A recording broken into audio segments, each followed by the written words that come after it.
Il-ġenituri Maltin iqattaw ferm iżjed ħin ma' wliedhom mill-medja Ewropea.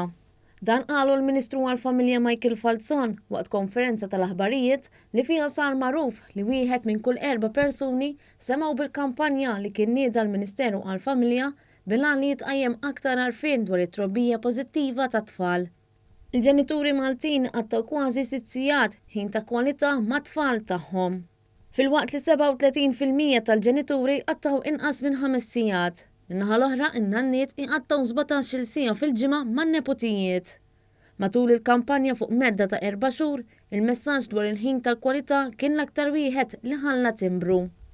L-aktar li semgħu il-messaġġ tal-kampanja kienu n-nisa ta' età bejn il-45 u l-55 sena, kif ukoll minn dawk li jagħmlu xogħol mid-dar.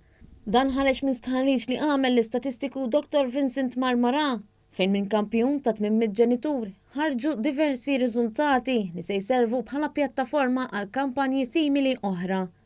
Il-Ministru għall-Familja Dr. Michael Falzon spjega kif ir-realtajiet jinbidlu f'qasir żmien u li għalhekk l-iskop tal-istħarriġ jgħin biex kampanji futuri jkollhom impatt ferm aħjar fuq is-soċjetà.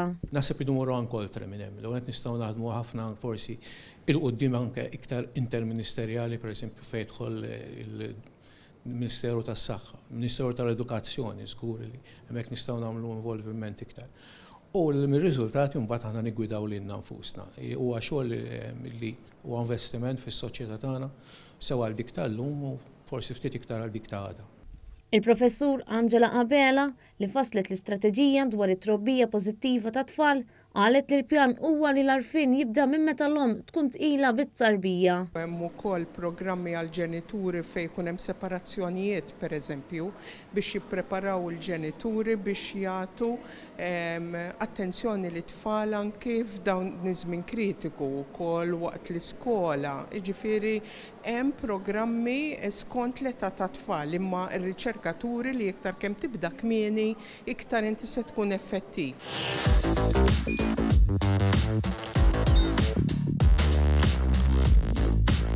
Idħol fuq one.com.mt u hemmhekk tista' tara l-programmi kollha li jxandru fuq One permezz ta' One Play.